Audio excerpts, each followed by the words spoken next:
안녕하세요. PP채널의 박목사입니다. 이번 영상에서는 이혼에 대해 다뤄보겠습니다. 기독교인은 이혼 문제를 어떻게 이해해야 될까? 해도 되는 것일까? 아니면 절대 하면 안 되는 것일까? 영상을 두 개로 준비했는데요. 먼저 첫 번째 영상에선 구약에서 말하는 이혼을 살펴보고 그 다음 두 번째 영상에선 신약에서 말하는 이혼을 살펴본 후 이를 토대로 기독교인은 이혼 문제를 어떻게 이해해야 되는지 결론 내보도록 하겠습니다. 구약의 율법은 하나님께서 수천 년 전 고대 중동 가운데 있던 이스라엘 나라에게 주셨던 것입니다. 그렇기 때문에 지금 우리가 살고 있는 이 대한민국의 문화와 또 우리의 생각으로 해석하면 안 돼요. 그때하고 지금하고는, 그리고 고대 이스라엘과 우리나라는 시대적으로 또 문화적으로 너무나 큰 차이가 있기 때문입니다. 문화가 서로 다르기에 고대 이스라엘에 대한 문화적 이해 없이 지금 우리가 살고 있는 대한민국의 문화로 또 우리의 생각으로 이를 해석하면 오류가 생길 수밖에 없습니다. 그리고 지금은 고대 시대에 비해 인간의 삶이 너무나 다변화되고 또 복잡해졌잖아요. 그렇기 때문에 그 시대에 쓰여진 율법을 문자적으로 이해하면 지금 현대 사회에서 일어나는 문제들을요 제대로 다룰 수가 없습니다. 또 구약의 율법을 이해하기 위해서 우리가 또 알아야 될 것은 구약의 율법은 지금 시대뿐 아니라 당시 시대의 모든 문제들을 다 다루지 않았다는 것입니다. 지금 우리가 보는 성경책의 두께도 두껍잖아요. 대략 이만큼 하잖아요. 근데 당시의 모든 문제를 다 다뤘다면, 인간의 삶을 다 다뤘다면 이것보다 한 몇 배 또는 몇십 배 이상 두꺼워야지만 했을 것입니다. 어떤 문제들은 예를 들어 관심이 있는 제사법이라든지 또는 성적인 죄를 다루는 부분이라든지 또는 우상숭배에 관한 문제들은 비교적 길게 기록되어 있는 반면에 관심이 덜한 문제들은 그냥 한두 가지 상황들만 짧게 다루고 넘어가거나 또는 아예 다루지 않은 것들도 있습니다. 이렇게 구약의 율법은 세상의 모든 일을, 그리고 인간의 모든 상황들을요 다 자세하게 다루지 않았어요. 하지만 이는 문자적으로 다 다루지 않은 것뿐이지 하나님의 말씀이 이 세상의 모든 문제들을, 인간의 모든 삶의 문제들을 다룰 수 없다는 말이 절대 아닙니다. 율법 중 지금 시대에도 적용되는 인간의 도덕적인 면과 윤리적인 면을 다루는 도덕법은 우리에게 하나님의 사람이라면 지키고 살아야 할 것들을 알려주는 길잡이 역할을 해요. 그렇기에 우리는 이 도덕법이 말하는 원리를 이해하고 이를 통해 이 세상의 문제들을 이해하고 우리의 삶에 적용시켜야 합니다. 단지 그 한 조항에 담긴 문자적인 면만 이해하는 게 아니라 그 속에 들어있는 원리와 그리고 하나님의 진짜 참 마음을 이해해야지만 이게 가능합니다. 우리가 만일 하나님께서 이웃을 사랑하고 말씀하셨어요, 우리에게. 그러면은 우리는 먼저 하나님께서 말씀하시는 사랑의 원리를 알고요. 그 다음 그 말씀을 행하기 위한 방법들을 알아야 합니다. 하나님께서 우리를 사랑한 것처럼 서로를 사랑하라고 말씀하셨으니까 우리는 이웃을 사랑해야 됩니다. 이게 바로 원리입니다. 그러면 이를 행하기 위한 방법이 무엇이 있습니까? 여러 가지가 있지만 한 가지만 보자면 이웃에게 피해를 입히지 않는 것입니다. 이웃에게 금전적으로, 물질적으로 또는 신체적으로 피해를 입히지 않는 그런 방법들이 이웃을 사랑하는 것입니다. 그럼 좀 더 구체적으로 어떤 것들이 있을까?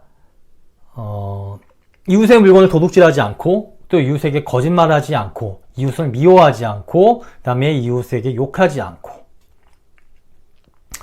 이렇게 이웃을 사랑하라는 말씀의 원리를 이해하면요, 이를 바탕으로 우리가 여기에서 파생되는 다른 문제들을요 다 다룰 수 있습니다. 우리는 하나님의 말씀을 이해할 때 이런 식으로 접근해야 돼요. 단지 그 말씀 하나에 담겨있는 문자적인 그 면만 이해하는 게 아니라 그 속에 들어있는 원리하고요, 하나님의 진짜 참 마음을 우리는 알아야 됩니다. 이혼 문제도 마찬가지예요. 본래 창세기 2장에서는 절대 이혼하지 말라고 말합니다. 창세기 2장 24절에 보면 남자하고 여자하고 이렇게 만나서 결혼하는 것을 가리켜 한 몸을 이룬다고 이야기해요. 한 몸이 뭡니까? 찢을 수 있는 겁니까? 없는 겁니까? 네, 절대 찢을 수 없습니다. 그렇게 이 말은 결혼했으면 절대로 이혼하지 말라는 뜻입니다. 그런데 신명기 24장에서는 이렇게 말합니다. 아내와 결혼을 했는데 아내에게 수치되는 일이 있으면 이혼 증서를 써주고 이혼해라. 뭐라고 합니까? 아내에게 수치되는 일이 있으면 이혼 증서를 써주고 이혼하라고 말합니다. 이렇게만 보면 아내가 잘못을 하면 이혼하라고 말하는 것 같아요. 이혼 증서를 써주고 이혼하라고 말하니까. 뭘까요? 창세기에서는 분명 이혼하지 말라고 했잖아요. 근데 왜 신명기에서는 이혼을 해도 된다고 말하는 것일까?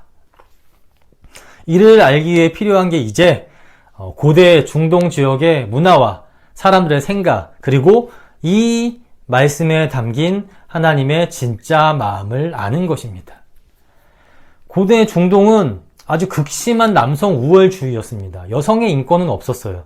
여성은 사람 대접을 제대로 못했고 남성에게 속한 물건과 같은 취급을 받았습니다. 그래서 그 지역은요, 일부 다초도 많았고 또 남자가 마음 먹으면 이혼하는 것도 어려운 문제가 아니었어요. 완전 남자가 절대갑이었습니다. 이는 중동의 문화권에 있는 이스라엘도 마찬가지였습니다. 그런데 성경에서는 아내가 남편에게 수치되는 일을 했을 때만 이혼을 허락합니다. 이 말은 네 맘대로 이혼하지 말라 이 뜻이에요. 함부로 아무 때나 그냥 아무런 이유를 대고 이혼하지 말라는 겁니다. 정말 큰 문제가 있지 않는 이상, 아내가 수치되는 일을 하지 않는 이상 절대로 이혼하지 말라는 뜻이에요.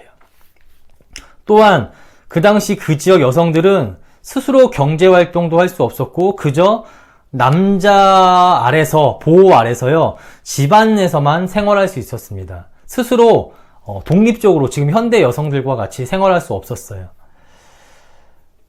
이러한 남녀 차별이 생겨난 근본적인 이유는 노동력 차이 때문이었습니다.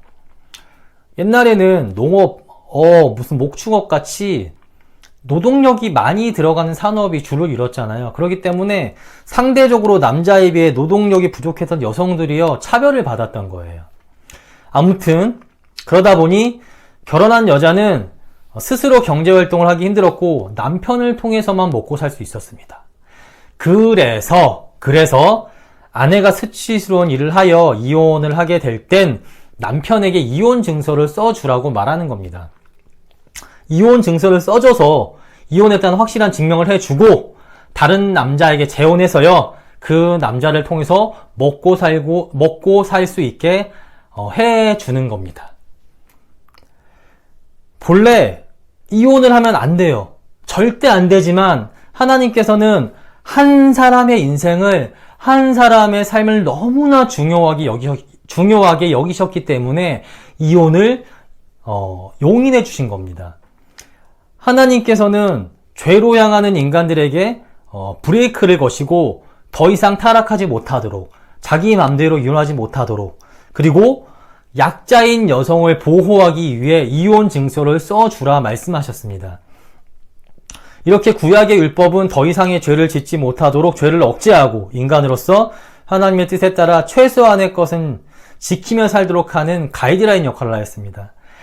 아내가 수치스러운 일을 할 때만 이혼을 해도 된다는 말씀이 겉으로 보기에는 이혼을 허용하는 말씀 같지만 그 속을 들여다보면 이 말 안에는 이혼을 금지하고 그리고 약자를 보호하는 하나님의 사랑이 담겨 있습니다.